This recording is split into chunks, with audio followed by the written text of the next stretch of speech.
Right, thank you very much, Chris. Right, in this talk, I'm going to ask you to accompany me into the dark tunnel of the 3rd century crisis of the Roman Empire. It actually always has to have the epithet dark tunnel in front of it. It's like a Homeric epithet, you know, Wiley Odysseus. You say 3rd century crisis, you have to put the word dark tunnel in front of it. I'm going to take us to a place of remarkable obscurity. When I got my first publishing deal for my first 3 novels set in the 3rd century, I rushed back into Lincoln College, full of bounce, and I told my colleague, Professor Bert Smith, what had happened. And Bert thought about it and then said, "Well done, Harry. Got to congratulate you on picking a period so obscure that no one can ever prove you wrong about anything." Not that it doesn't stop an awful lot of people trying on the internet. Now, the 3rd century crisis, well, let's take you back to a spring morning in the year AD 235. The Emperor Alexander Severus is on the parade ground somewhere in Germany on the frontier. The troops are mutinous, and then a dust cloud arises as more mutinous troops head his way. Alexander Severus runs back to the royal pavilion where his mother is, and we're told that he then buries his face in his mother's skirts, sobbing, "It's all your fault. I never wanted to be emperor anyway." And his mother, in a wonderfully tough way, says, "If you can't live like a man, try dying like one." And sure enough, a few moments later, they do, because they're both butchered and hacked apart. Now, the murder of Alexander Severus in 235 ushered in 50 years of political and military turmoil in the Roman Empire, the great crisis of the 3rd century, which, there we go, the 3rd century crisis, eventually 235 to 284. Now, 50 years of assassinations, coups, revolts, civil wars, barbarian invasions. What I'm going to do in this talk is, I'm not going to do, is attempt to give a narrative of it. It's incredibly complex. We'd be here for several nights and go on and on. What I will do first is some slightly ludicrous number crunching to prove there was a crisis at all, at least a political and military one. But the bulk of this talk is, why was there a crisis? And I'm going to advance 3 reasons, and in all 3 cases, I'm going to suggest that it's actually the Roman Empire's own fault that it suffers this crisis. Before, at the end, I'll move on to why is it important? Why should we be interested in such an utterly obscure bit of history? Right. What happened? I think it comes into focus if we compare the previous 250 years with the 50 years of the crisis. So we'll take a start point in the reign of the Emperor Augustus, the first emperor. Pick any date you like, I don't know, 31 BC, the Battle of Actium, or 23 BC, Augustus's second constitutional settlement. And then think about the next 250 years. Now, in those 250 years, there were only 3 outbreaks of civil wars in the empire. Obviously, 68-69 AD, 193 to 197 AD, and a very brief civil war which brought the wonderfully mad Heliogabalus to the throne in AD 218. So very few civil wars. There were only 28 emperors. Here's a handy list of emperors. Now, in 31 BC to 235, there were many foreign wars. The Romans do lose battles against barbarians, but none of them are shattering defeats. None threaten the territorial integrity of the empire. In fact, in those 250 years, the empire does carry on expanding to a certain extent. Famously, Claudius starts the conquest of Britain. the Flavian dynasty, fill in the Agridecumates, the land between the headwaters of the Rhine and Danube, and Trajan, of course, conquers Dacia, roughly modern Romania, and also, at least temporarily, Mesopotamia. Now, the Romans lose battles, but no shattering defeats that threaten the integrity of the empire, its territory, and none that actually lead to the death or the dethroning of an emperor. Move to the 3rd century crisis, those 50 years. Now, after 235 and from the 260s onwards, there's almost continuous civil war within the empire. In this period, there are, well, who knows how many emperors? About 30 I put here, and I've only listed the ones who actually remained alive as emperor for a certain length of time, ones who either were recognized in Rome, or in the case of Postumus, Laelianus, Marius, Victorinus, and Tetricius, were recognized in Gaul, Britain, and Spain. The true number of pretenders to the throne is at least double that. It's an incredible turnover of emperors compared to the previous 250 years. I'm very bad with my grade 6 in O-level mathematics. I'm not terribly good at sums. But I did some fairly pointless number crunching, and the average reign in the Principate up to 235 is 9.5 years. Even just sticking to these 30 emperors in the crisis, it goes down to 18 months. If you include all the other brief, short-lived pretenders, you could probably half that, 9 months, 6 months. Some only last literally days. I think that's enough to show there is a serious political military crisis. And it's not just internal, because in the 50 years of the crisis, the empire starts suffering really significant defeats at the hands of external peoples, barbarians. The Emperor Decius is killed at the Battle of Ibritus, fighting the Goths in, I'm very bad with dates, I think it's 253. It is 253. The Emperor Valerian in 260 is captured by the Sassanid Persians at Edessa in Mesopotamia. Nothing like this would happen in the previous 250 years. I think that's enough just to establish we are looking at a severe military and political crisis. I keep parroting out the words political military crisis because I'm happy to try and answer questions on it later.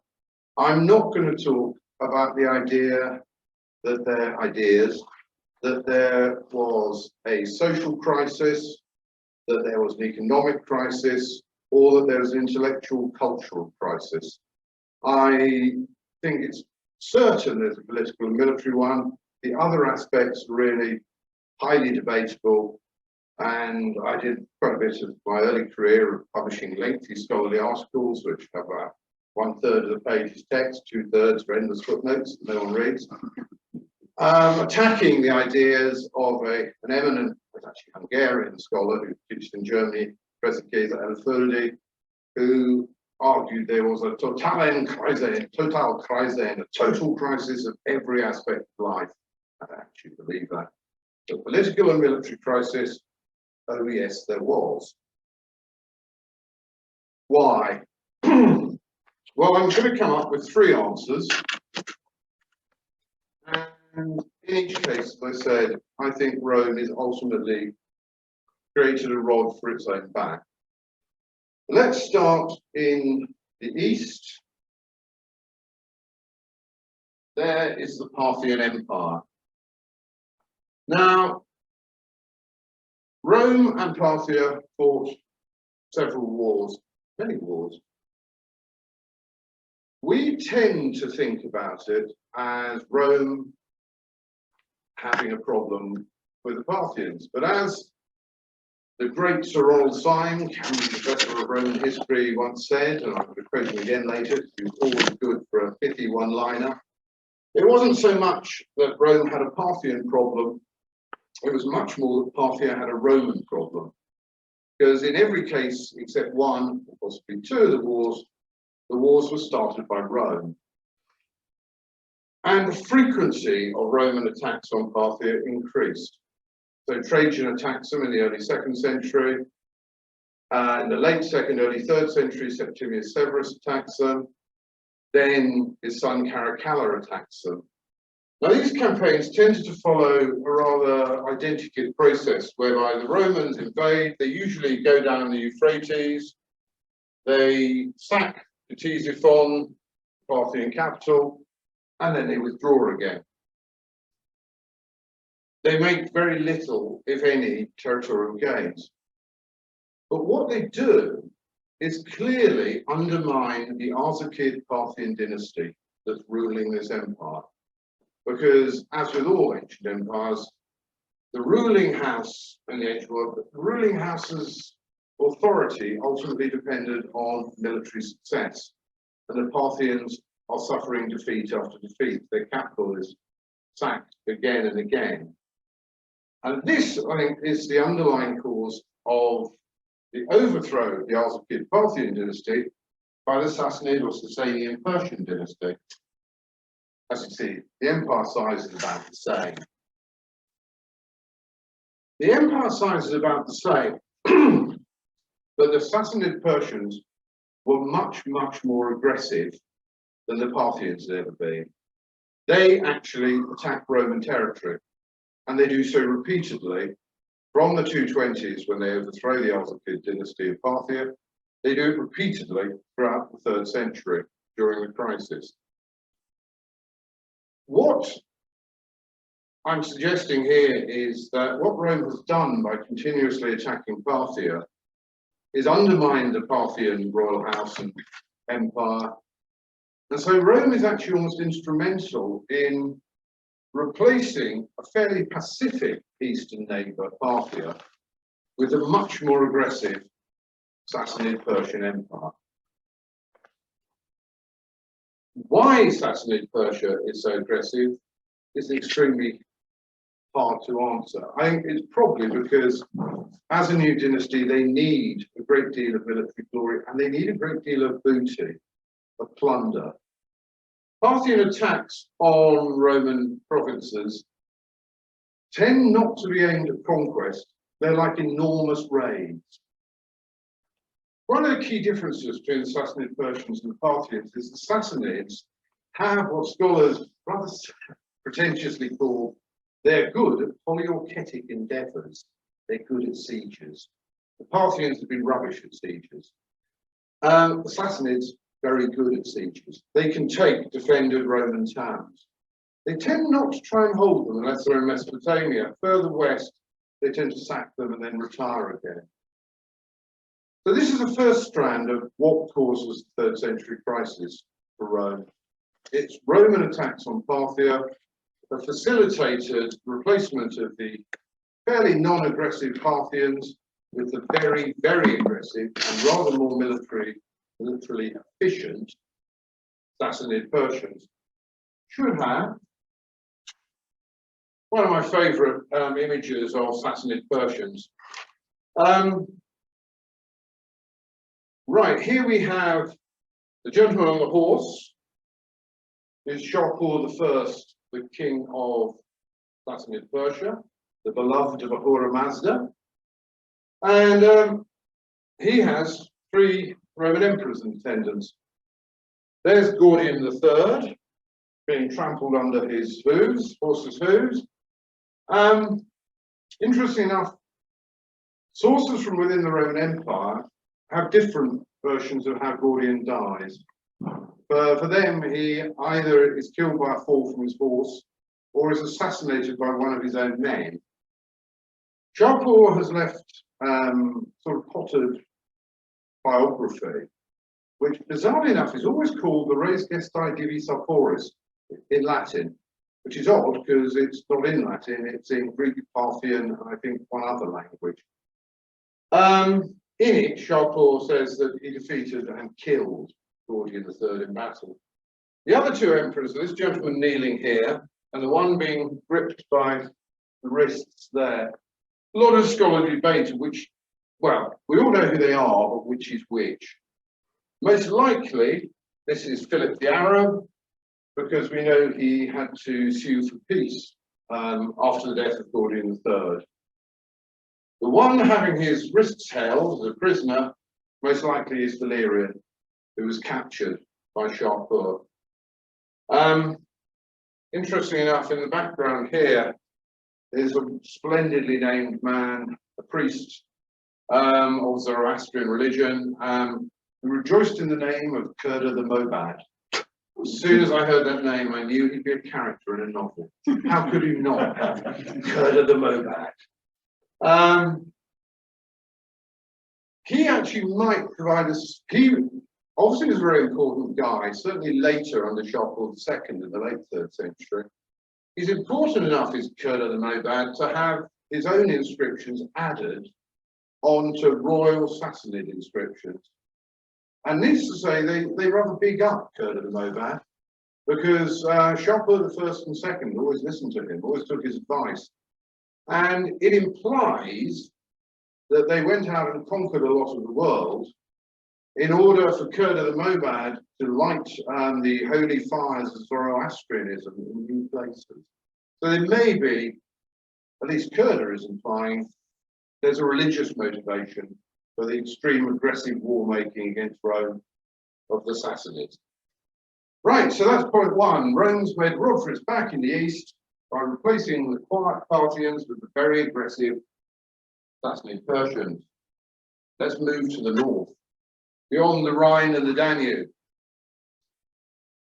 Now here, of course, we don't have any raised gestae of Arminius or any German. What we're relying on is archaeology and texts written in Greek and Latin within the empire, so outsiders looking at it. And also we do have the problem here that the classical writers are working within an established tradition of their ethnographic view of the world, which roughly and broadly summarizing means all northern barbarians are just the same. Rather worryingly, they look like me, they're big, blonde, blue-eyed, they're incredibly lazy, drunken, violent, they're incredibly stupid, they're very lazy, they can't stand hot weather, they have disgusting sexual practices, and they're incapable of rational thought, so they're incapable of any development, which of course is a problem if you're talking about the development of the northern people in Barbaricum, because our literary sources like to portray them as once a northern barbarian, always a northern barbarian. But this is actually a modern reconstruction of Tacitus's Germania, and it's mind-boggling in its complexity. There are dozens and dozens of little tribes, and they're all pretty. They can't put many. Their war bands are quite small. They lack any logistic capabilities. They certainly lack polyarchetic endeavours. They're quite egalitarian. They don't have an established hereditary elite, but that's not because they're wonderfully egalitarian chaps. It's because they're so dirt poor. They don't have enough money to support a hereditary aristocracy. That's the picture about 100 AD when Tacitus wrote the Germania. That's his picture. Fast forward to the 3rd century. Not a terribly good map, but the key point here is there's dozens and dozens of tribes, myriad tribes, have coalesced into, in the main, a handful of large confederations. The Franks, the Alemanni, and the Goths, and then later the Vandals. Something has clearly changed, and it's changed much for the worse for Rome. These big confederations are more dangerous. This is actually quite contentious. Are they really much more dangerous? A lot of modern historians still, I think, subscribe to the classicizing topos of barbarians in the north never change. and go, no, no, they're not more dangerous at all. They clearly are, because they get further into Roman territory. They put more men into the field. They actually now have, we see in the 3rd century, the formation of a hereditary elite amongst the Franks, the Alemanni, the Goths. They have more resources, so they can support an established elite. And of course, with that, it does give them more command and control on the battlefield, because they're no longer war leaders no longer rise up from an egalitarian thing, they're born to that position. Now, what I'm going to suggest here is that the change from, let's go backwards and forwards, but this kaleidoscope mosaic of, no, I've gone the wrong way. There, that one. The change from this, dozens and dozens of little tribes all dirt poor, to this, mainly grouped in bigger confederations. Yes, I'm going to argue that Rome caused that too, largely. First, trade. Just by being neighbours of the empire, there's a flow through of trade into the empire, and mainly of slaves. It's one of the sort of truisms of ancient slavery studies that slave populations don't biologically reproduce themselves. They have to be an influx of new slaves in each generation. Rome is not conquering lots of new people, so they're not coming from war. Where do they come from? They're slave traded over the frontiers. I'm not suggesting in any way that Romans go out slave raiding. They don't. We have no evidence of it. What happens is the tribes beyond the frontier do the slave raiding of other tribes and then sell the slaves into the empire. Now, the profits of this trade and other trade isn't equally distributed. It sticks in the hands of the local big men and encourages funds the emergence of an hereditary elite, really. So there's trade. There's also, there's something else there. There's trade. Oh, there's military things too. I'm trying to, on the hoof, alter the order of this talk from the last time I did. There's also the military capacity of the confederations. The Romans, in retrospect and taking the long view, do something rather foolish, which is, for their armies, quite often hire large numbers of barbarian warriors from beyond the frontier. And when their service is up, they seem to return beyond the frontier. And of course, they've just served in Roman armies. They take back with them what passed at the time of cutting-edge military know-how, organisation. Almost every Germanic leader who is successful against Rome, oddly enough, had served as a Roman auxiliary officer in his earlier life. Now we move to the bit which might be, no, is the only original thing I'm going to say in this talk. When I gave this talk in the CA in Edinburgh for Scotland, I said that this is the only original idea in this whole talk, and I think it was Professor Gavin Kelly called out, well, that's one more than most research papers. In fact, it isn't original. All I've done is taken some other people's ideas and put them in a new place. Because what I'm going on to talk about now is diplomacy. The Romans like to control peoples beyond the frontier by diplomatic gifts, a mixture of threat, carrot and stick. And the Romans clearly found it easier to deal with one or two big men than those dozens and dozens of small tribes. And there's very little point in sending diplomatic subsidies to the war leader or the leader of one small tribe in 100 AD, because by the time the gifts get there, he probably won't be the leader, and certainly his son won't become the leader. But Rome actually likes to deal with powerful people, not too powerful, but fairly powerful. Now we move to, if my son put the slides in the right order, we're suddenly going to why I had a picture of the Amber Road, my novel set in the Baltic. This is a museum catalogue from an exhibition in Copenhagen in 2004, The Spoils of Victory, the North in the Shadow of the Roman Empire. I had studied the 3rd century crisis for pretty much all my adult life, and this book came as a complete revelation to me, because I think as historians or archaeologists, we can get just trapped in the tram lines of what we study and what we read. I was researching the Amber Road. I wanted to send the hero ballista back to his native people, the Angles of what's now modern day Denmark.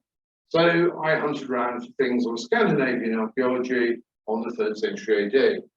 And I came across this book, which is one of those incredibly expensive museum catalogues, exhibition catalogues, but it's one of the really good ones, partly because it's got lovely pictures, lots of maps and plans, but it actually has some incredibly good articles in it. And it opened up a whole new world for me, because Scandinavian archaeology of the 3rd century AD wasn't my thing. I'll apologise in advance for the quality of the next 3 slides. I can't find an electronic copy of this book anywhere, so in a low-tech way, I opened up my copy, propped it as open as I could without breaking the spine, and then snapped some pictures on my phone. So these aren't going to be great slides. What the Scandinavian archaeologists have found is that from the 160s AD onwards and into the 3rd century, there's a huge upsurge in not the number of archaeological sites, but the wealth of them. And not just any old wealth, these are precious things from within the Roman Empire. And this actually is a distribution of imports, first half of the 3rd century AD. The darker it is, the more concentrated they are. And you notice they're mainly concentrated on Funen and here in Denmark, although they stretch out to Scotland and other places. Coins, Roman coins, lots and lots of Roman silver and gold tableware. And most fascinatingly of all, lots and lots of Roman weapons, swords.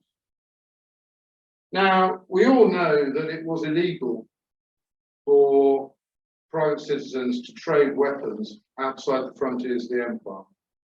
How did these weapons get there? Well, we don't hear of any massive raids by all the way from the Baltic and Scandinavia into Roman territory.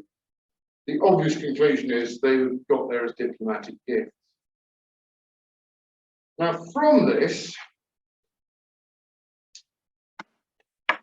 and this is a rosette fibula. These and a few other very distinctive, these aren't Roman, these are made in Baltic, very distinctive pieces of jewellery suddenly appear in the same places as the massive concentrations of Roman imports. Scandinavian archaeologists suggest that these are not just cultural markers, they're political markers. They're suggesting, I'll show you a map of where these things are found, you can't really figure. Again, look, they concentrate in Funen, Denmark, but reach round into the islands and isolated ones elsewhere. Scandinavian archaeologists suggest that this is actually evidence of a confederation of tribes around, centered in modern Denmark, in the Baltic. And the fact that there are so many Roman imports that look like diplomatic gifts, and they start in the 160s, they put together with the fact in the 160s, Marcus Aurelius is fighting the Marcomannic Wars, think the start of Gladiator. They suggesting that Rome has actually been instrumental in creating a client state, a confederation, behind the Marcomanni and their enemies on the frontier. Now, if this is true, and it has been, I mean, I've found various people have doubted it.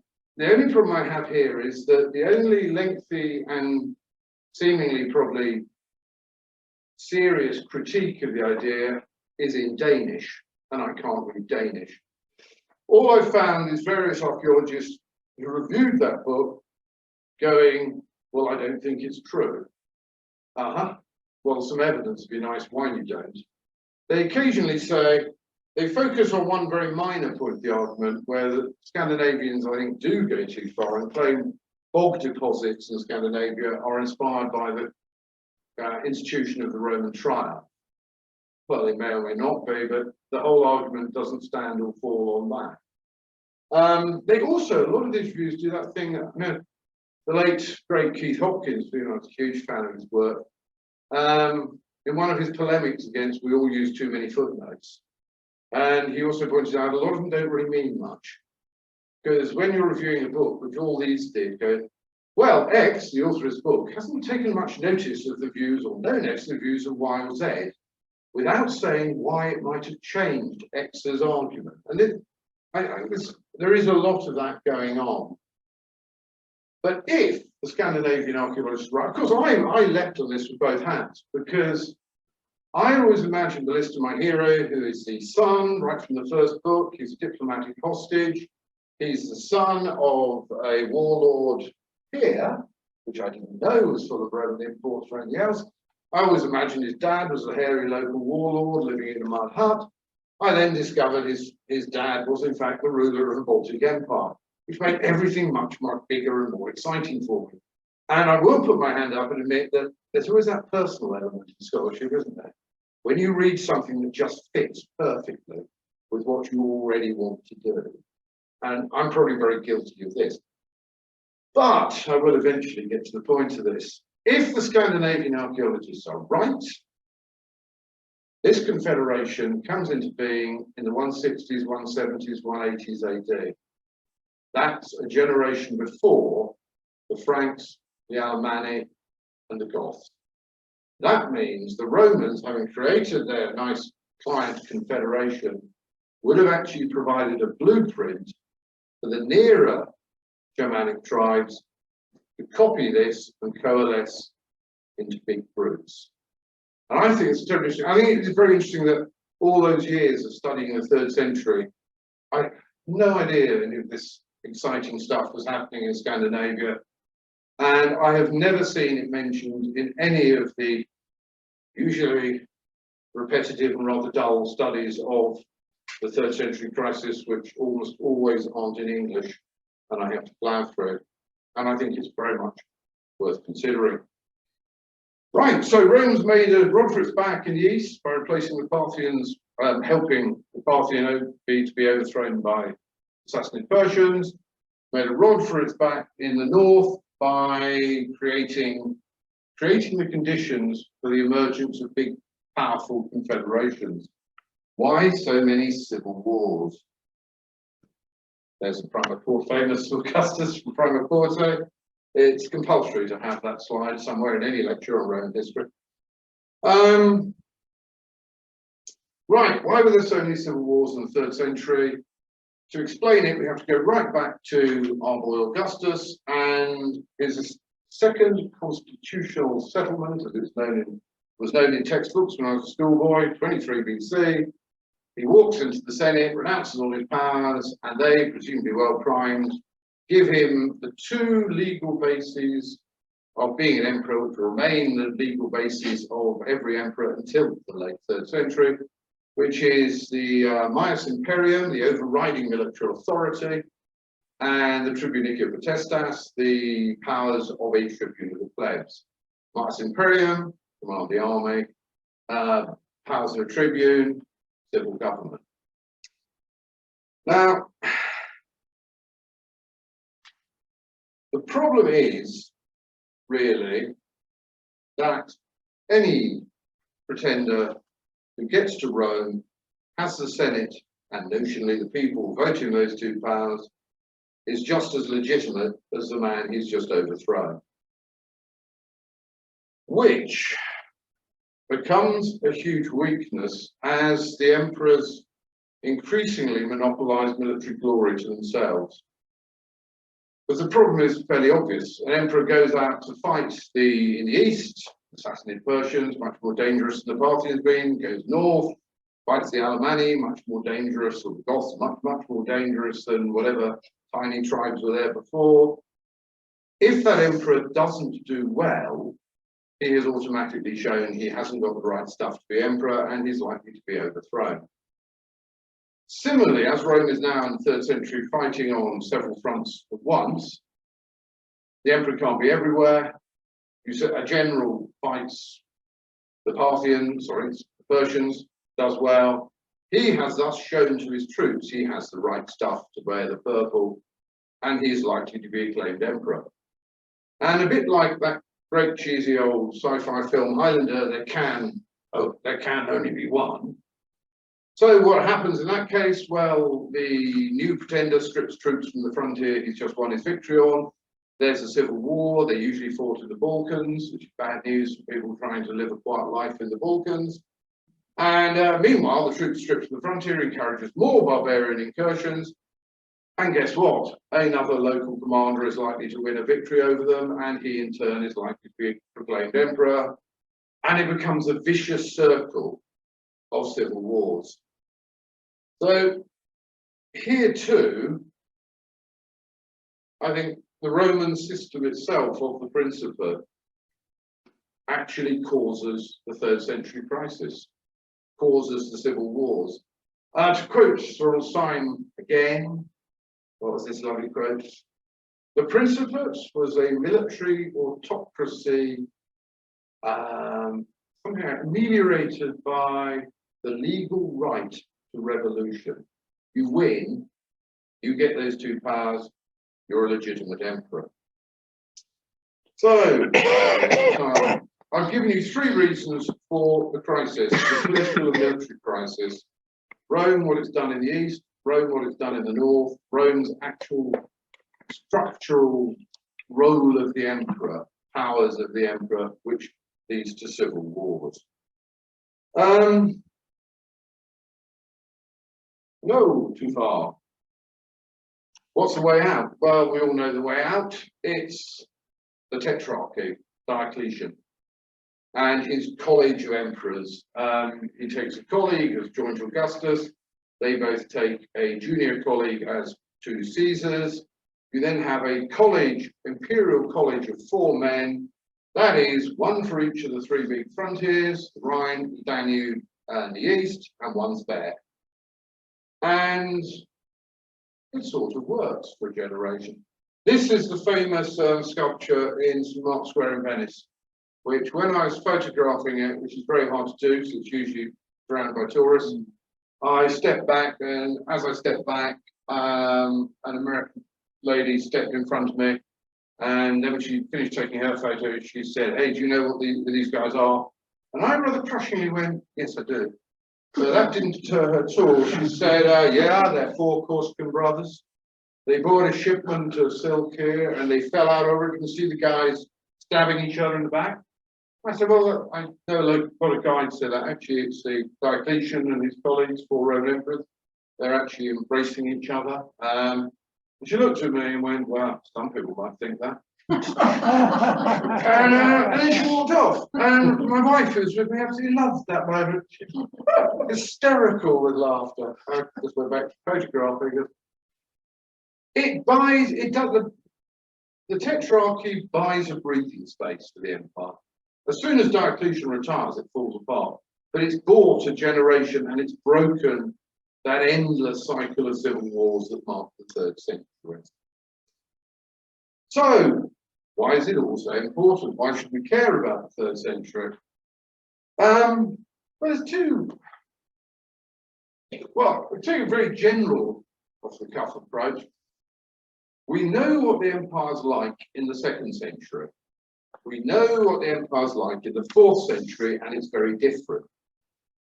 Hence, in the dark tunnel of the 3rd century, where we have very bad literary sources, it is highly likely lots of significant things happen to get from 2nd to 4th century types of empire. And I think the most significant thing that happened is this. This is a graffiti from Rome. Alexianos worships his god. It's mocking Christians, obviously. There's Christ with a donkey's head. It's Christianity, the rise of Christianity and the 3rd century crisis. And I'm going to argue that it really is just a historical accident. Start of the 3rd century, Christianity is a very utterly obscure minority sect that next to no one really knows anything about. Pliny's famous letter from when he's governing Bithynia writes to Trajan, Domine, I've just discovered my province is full of Christians. I've never heard of them. What should I do about them? Should I just kill them out of hand, or what do I do? Which actually says something also about the standard of preparation of provincial governors in the Roman bureaucracy. That you're right, going, go, blimey, I wasn't expecting this. Where did all these Christians come from? It's a minority sect at the start of the 3rd century. By the end, it's much more important. Now, any right-thinking, traditional-minded Roman knows that the whole salus, the safety or health of Rome, depends on the Pax Deorum, the peace of the gods, or probably better translated, less literally, as the pact with the gods. Essentially, boiled down to essence, if the Romans do right by the gods, the traditional gods will do right by Rome. Now, when things start going wrong, who's to blame? Well, Christians are in paganized atheists. Early Christianity never quite reconciles the fact that are pagan gods, A, unreal, they don't exist, or B, are they evil demons who do exist but are demons, not gods? Either way, Christians taking this attitude towards traditional gods is not exactly helping the Pax Deorum. Now, the persecution of Christians, if we leave Nero aside and he just looks for scapegoats in Rome, all persecution of Christians up until the 3rd century has been a bottom-up model. There's a local problem, and paraphrase one of the Christian fathers, the shout goes up, the Christians to the line. And then the governor has to step in his role as keeping public order, rounds up some Christians, and then executes them in hideous and inventive ways in the arena, and everyone's happy again. Well, part of it. But the Christians are happy too, because that's a shortcut to martyrdom equals heaven. In fact, some of the early Christian martyr acts are in a sort of, someone like me who grew up watching Tarantino films, just hysterically funny. A voice cried from behind the curtain, I'm a Christian too, and I want to die. Who said that? Said the governor. Bring him in. I'm a Christian and I want to die. Aren't there any ropes or cliffs around here? And yeah, I used it in novels. All persecution of Christians is local, and it's a bottom-up model until the 3rd century. The 3rd century, when everything starts to go wrong, is when we first see empire-wide persecutions initiated by emperors. And it's really important which emperors they are, because the first one is Decius. Now, he issues an edict that all his subjects have to sacrifice to the traditional gods. There's no actual mention of Christians, but it's pretty clearly, at least in my mind, largely aimed at Christians. The one group, apart from Jews, who are let off, who can't do that. Then there's the Emperor Valerian. I think it's 257. He issues a specific edict that all Christians have to worship the traditional gods. It's rather nice about Roman bureaucracy. It might not be very good at instructing its governors on what they're going to find when they go to govern somewhere, but its bureaucracy is pretty good, because you have to, from Decius onwards, then get a little chit saying, yes, this man has sacrificed to the traditional gods. Valerian aims his edict specifically at Christians. It also doesn't work terribly well in 257, because he issues another tougher one the following year, 258. Rather nice, also very indicative of Rome's hierarchical social pyramid. The punishment's different depending on your social class. If you fail to do it in your upper class, you might get away with just being exiled and having all your property taken away. Lower class, well, I'm afraid it's the lines for you. I think the rise of Christianity is a historical accident of what happens to those two emperors. Decius, 253, the first Roman emperor to die in battle against the barbarians at the Abritus, killed by the Goths, body never found. Valerian, 260. Rejoicing in the fact he's the first and only ever emperor who is captured alive by the barbarians, the Sassanid Persians. And from then on, he's kept by Shapur I as a human mounting block. And we're told whenever Shapur wished to go riding, poor aged Emperor Valerian, ex-Emperor, had to shuffle out, get down on all fours.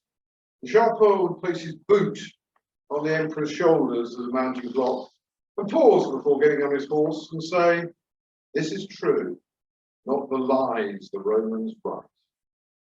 Great line. Actually, Valerian was carried on being useful after he died.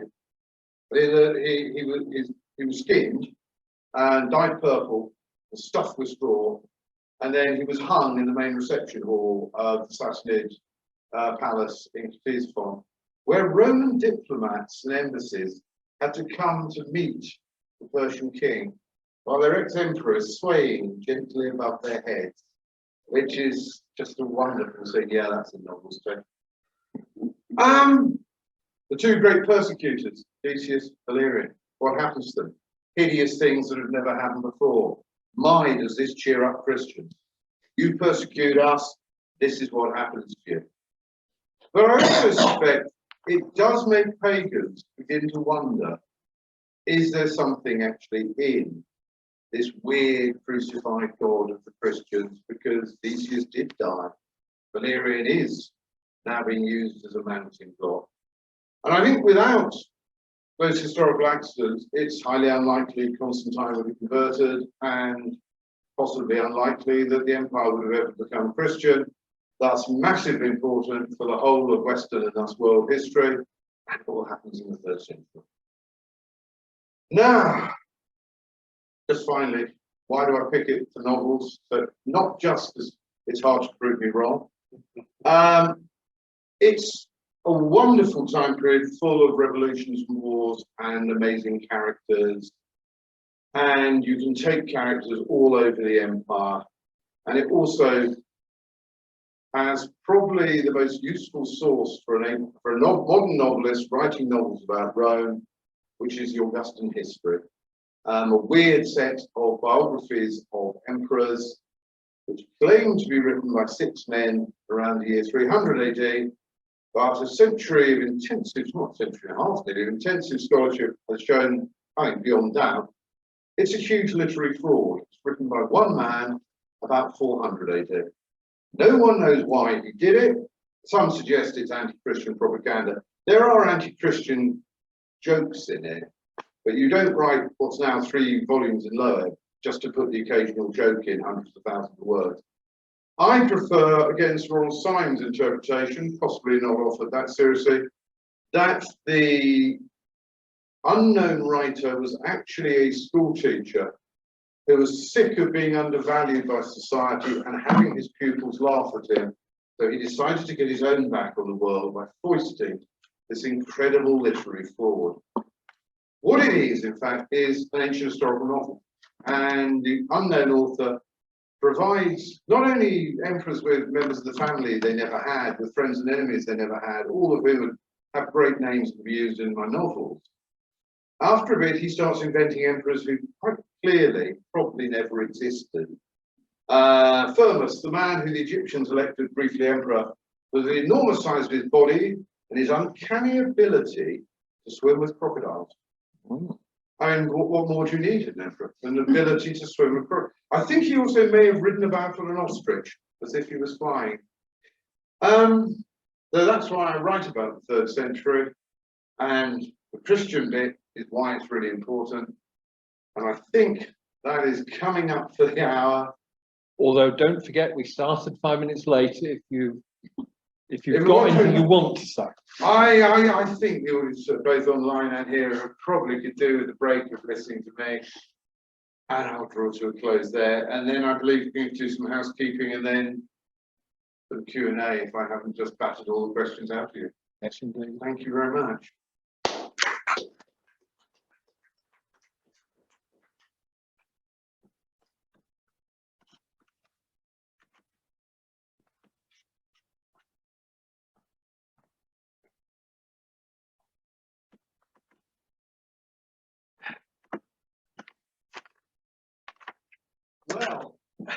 anyone got any questions? Sorry.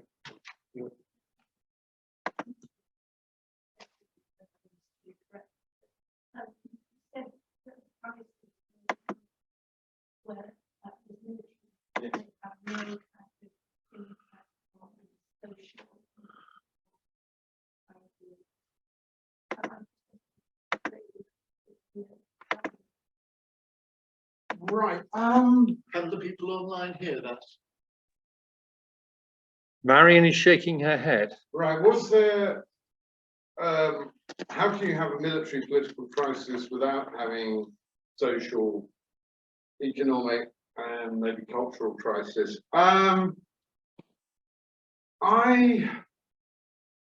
I've changed my views in that I was very hardline. These things didn't exist when I was young, but young scholars have to be really quite provocative to try and get a job. Now I'd probably dial back on it a bit. Was there a social crisis? Well, at the start of the third century crisis, the Senate, 600 of the richest landowners, are the highest social rank order. At the end of the crisis, they still are. It has been argued that the curial class or decurion class, the local elites of town and cities within the empire, start to decline, as in the numbers shrink, a few old families get very rich, the rest get poor. Except most of the evidence for that actually seems to come from the early 4th century, not the 3rd. I mean, there is a social crisis in the sense that by the end of the 3rd century crisis, senators may still be the richest and most prestigious order in society. They can't command armies. They're not allowed to command armies anymore. They've been replaced by the next rank down, equestrians, or even lower men who come risen from the ranks. And soldier emperors, quite a few of them start off as soldiers. Economic crisis. Well, because I didn't study this as an undergraduate, because you can't. I was thinking on the drive up from Suffolk to Staffordshire, it occurred to me, someone in Coventry, that why is it so obscure, this slight digression, third century crisis? And I think, at Oxford, you cannot study it as an undergraduate if you're reading classics. You can't study it if you're reading classical archaeology and history. There is one course if you're reading ancient modern history, which you might do 1 week of it. It's about sources. I think because ancient history in Victorian times grew out of literary classicism, we're not dealing with Tacitus and Suetonius here, we're dealing with well, for the 3rd century, you've got Cassius Dio for the first bit, in epitome or fragments, up to the 220s. You've got Herodian up to 238 AD, although I've spent a lot of my life working and publishing on him. I did it because he's a remarkably second-rate historian, because second-rate minds, it's much easier to work out how they construct their texts. It's not like trying to deal with Tacitus or, God forbid, Plato or a philosopher. But after 238, you're reliant on much later Latin 4th century epitomes, Aurelius Victor, Eutropius, the anonymous epitome that's preserved in the works of Aurelius Victor, or even later Byzantine epitomes, Zosimus and Zonaras, or the Augustan history, which is just, as Sir Ronald Symes said, a Serbonian bog. I had to look up where a Serbonian bog was. North Africa is the answer. And I think it's a source thing, and that's why it isn't seldom taught at undergraduate level. Going back to the question, economic crisis, the answer used to be that there's galloping inflation in the 3rd century crisis, and there is. A couple of weeks ago, I met the charming guy from Venezuela, and we ended up talking about the rising inflation in this country, and he burst out laughing. And so in my country, we're running at about 1,000% per annum, and we get by fine.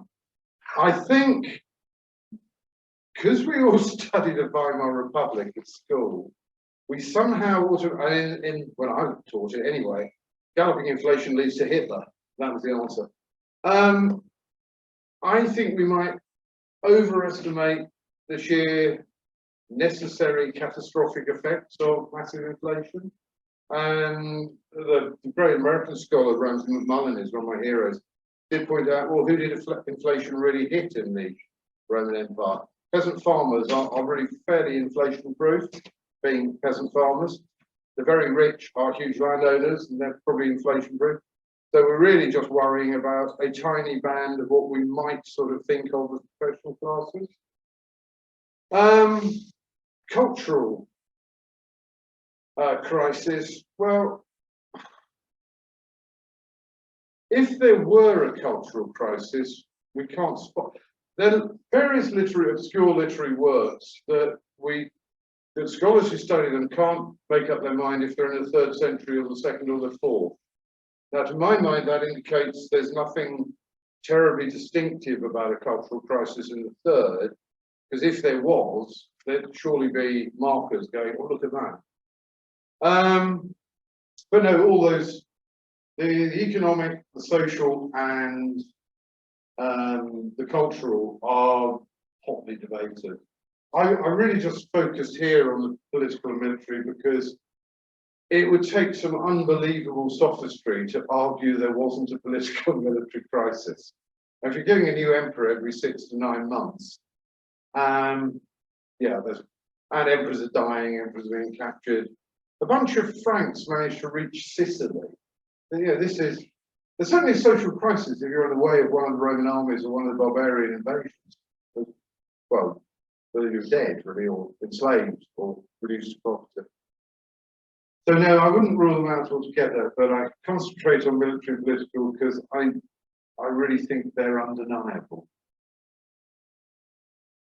Just a rider on that one point you mentioned about no longer being possible for senators to hold military command. Yeah, I noticed, having just read a couple of the Ballista books, references to several legions whose names I still recognise. This is before they all turned into frontier troops, but references to their equestrian prefect. So he's replaced the senatorial legate, basically, has he, during this time period? Absolutely, yeah. Usually people point to Septimius Severus when he raises the new legions, the 1st, 2nd, 3rd Parthica. They're given equestrian prefects, not senators. As the Egyptian legions already had, of course. Always had to have, because you can't have senators going there without express permission. No. And it's the reign of Gallienus when it seems to be the final, the last time we ever hear of senators being allowed to command legions. Of course, Gallienus did get on remarkably badly with the Senate, but also it could be a drive towards professionalism. If things are going to hell in a handcart, perhaps you want tough guys who have long military experience rising up through the ranks into the equestrian order, rather than a rich landed aristocrat coming in for a year or two who has maybe done his own military service donkey's years before when he was about 18. It was no longer like the British Army in the time of the Ruperts, although I have been told by the RSM or the Guards regiments that a lot of his soldiers prefer Ruperts because they can take orders easily from people who don't speak like that. Can you vouch for that? Yes, subjective question. Right? Sorry. You mentioned the characters of the 3rd century. I used to be a school teacher, taught Roman history, extremely fascinated with pupils of every age. Who was your favourite emperor, sir? Who was your favourite emperor and why? Can I have 2? No. Rank order, please. Oh, damn. I ought to say Heliogabalus because I've just written a book on him. But he's not really in the crisis because, I mean, he's killed in 222 AD and conventionally the crisis kicks off with the murder of his successor. I'm going for Gallienus. I like Gallienus. I find him absolutely fascinating. And in the novels, I try and bring out this fact that, well, I try and turn into fiction the weirdness that all our Latin texts loathe him. He's the worst of tyrants, he's ineffectual, he's effete, he wastes his time with philosophers, including the wonderful idea of founding Plato's Republic, actually Plato's Laws, somewhere in the Apennines. Plato Novelist, he's going to found a new city there. He comes within a trice of doing it. So somehow someone persuades him it's a bad idea. And in a forthcoming novel, The Guardians of Virtue, I think, he might have founded it. And I think Ballista might go there to have our name of the rose money. Latin sources hate Gallienus. Greek ones are much more sympathetic. For them, he's almost, in modern terms, a romantic hero fighting against almost impossible odds.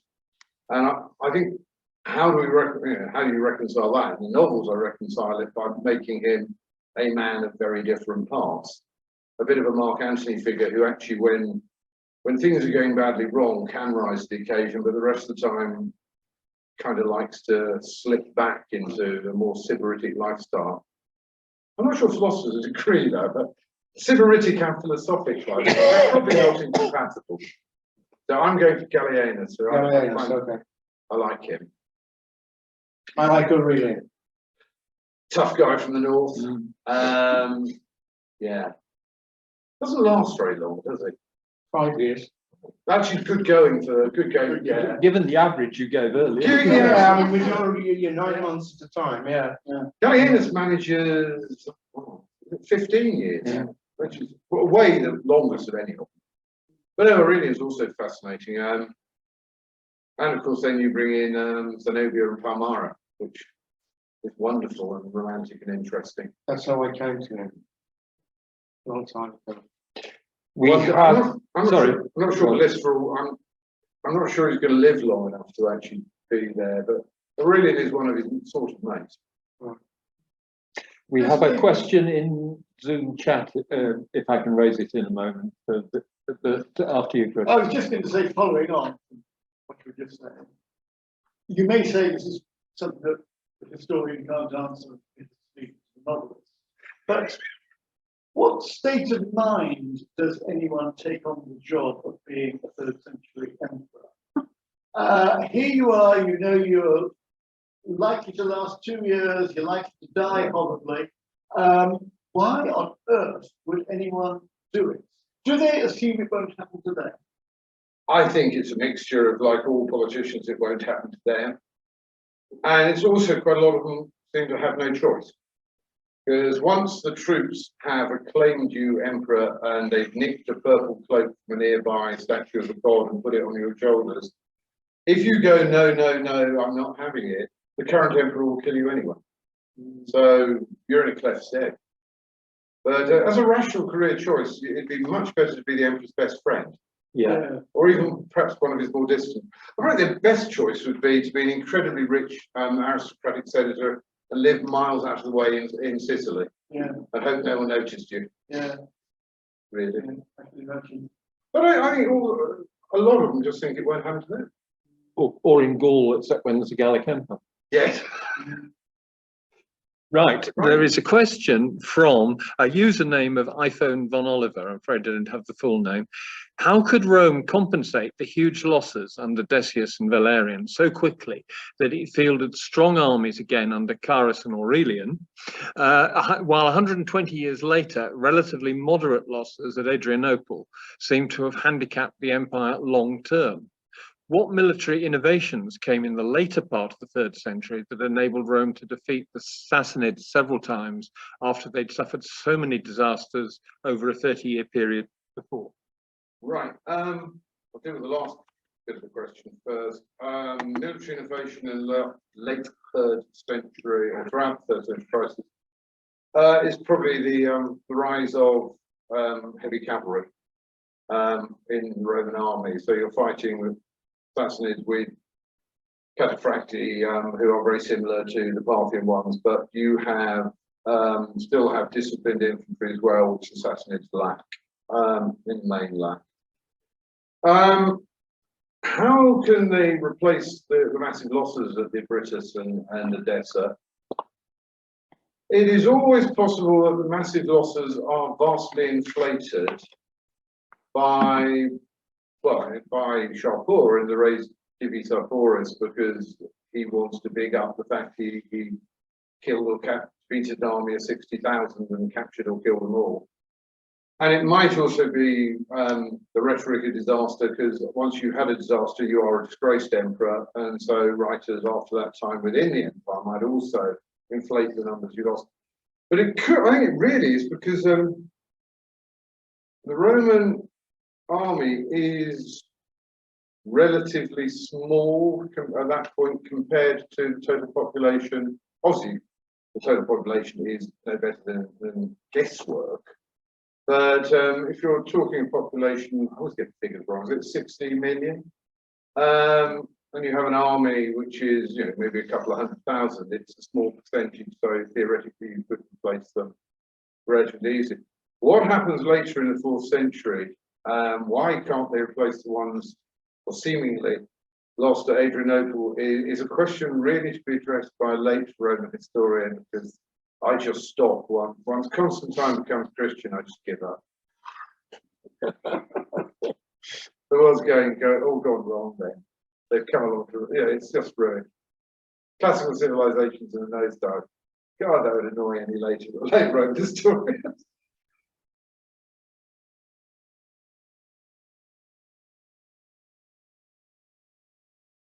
Anybody else? Well, I have one asking for a friend, not a Zoom friend in this case, although if anybody else wants to put anything in chat, please do. No, I'm asked to ask you by a member of Keele's English department, what prompted you to move from writing historical articles and books to novels, and how did you find the transition?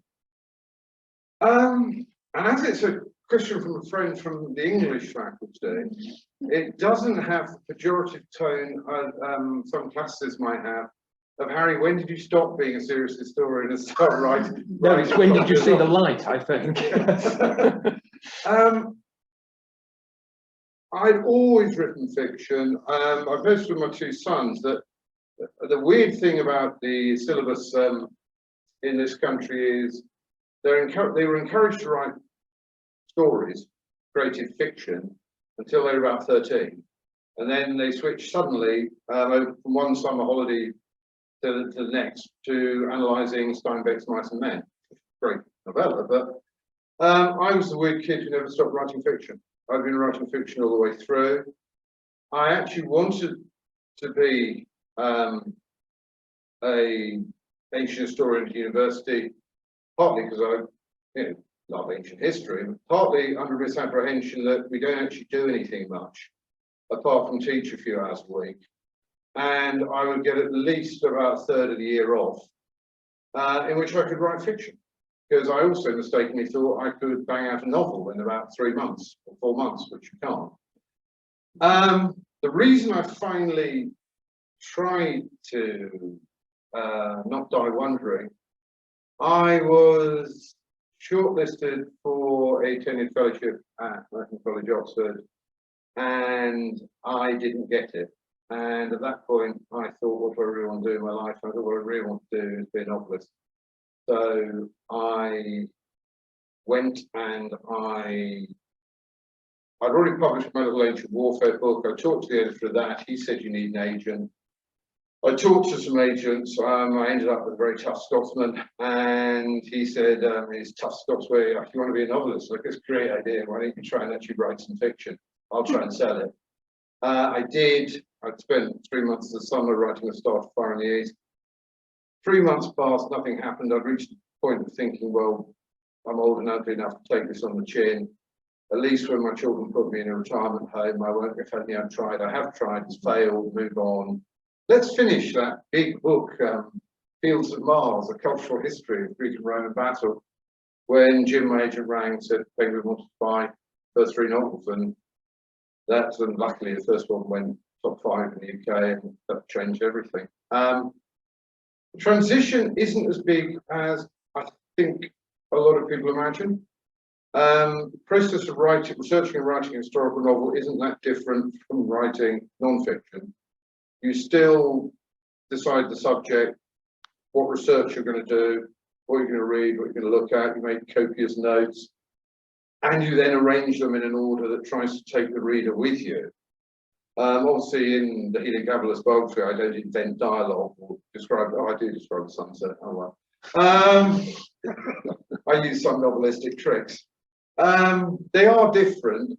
They're not totally different as some people imagine, because I put probably as much work into each novel as I did in the Heliogabalus bio. One thing that is much easier writing historical fiction is when you're reading the modern scholarship, and scholars always have this pressing fact that we always disagree with each other because, well, they have to, for starters. Every generation needs a job, and the way they get a job is rubbishing the views of the previous generation. I've now lived long enough that I'm getting rubbish from my early articles, which I, in a way, I'm trying to take as a compliment. So you read them on scholarship and you think, well, there's interpretation X, Y, and Z. Now, in a historical novel, I can just go for the one that I think is most plausible, and bang, it goes into the novel. In non-fiction, you can't really do that. I mean, you have to explain there's also lines, other lenders are available. And you have to justify and explain why you're going with the interpretation you're going with. That does make it more hard work. But I think I'm sticking with they're not as different as people think. And I mean, there's quite a tradition of certain classicists and historians writing fiction. Peter Green, my contemporary Adrian Goldsworthy. Yes. Houseman wrote some bits that weren't exactly scholarship. So, I mean, it's not, most of my colleagues have been very nice about it. Robin Lane Fox sweetly described it as the best outreach idea that the Faculty of Literary Humaniora had ever come up with. Although, as we were discussing over the meal beforehand, there is more difference between biography and historical novel than a couple of readers of Heliogabalus appear to have realised when they spotted in their Amazon reviews that it wasn't a novel, and that was disappointing. You say that, I'm not sure they did spot. One of them you think it still didn't? No, one of them said, if you're looking for a good historical novel, this isn't it. Yeah. True, because it's not a novel. Yeah.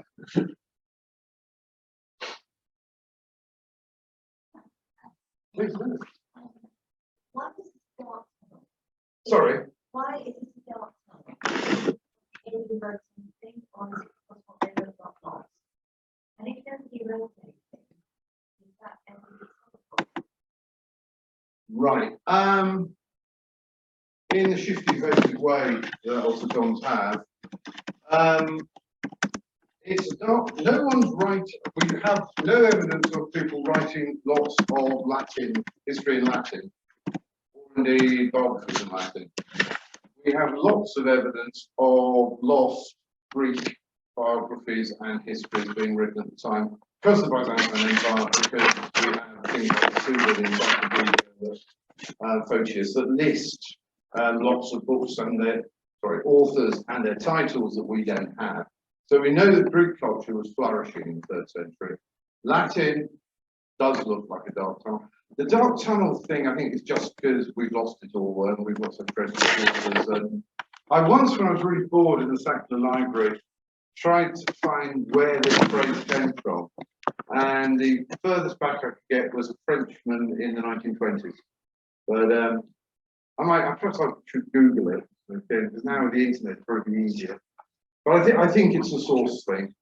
And I don't think that, I think it's just the sources that do survive are not first-rate literature. And in the case of Augustan history, it's just weird. And that's why it tends not to feature on conventional ancient history or classics undergraduate courses, which of course, when people then go to do their doctorates and research, they very seldom tend to go and research something they've never heard of. I did because I'd read an Alfred Duggan novel called Family Favourites about Heliogabalus. The Family Favourites is a great title for this weird, wonderful emperor.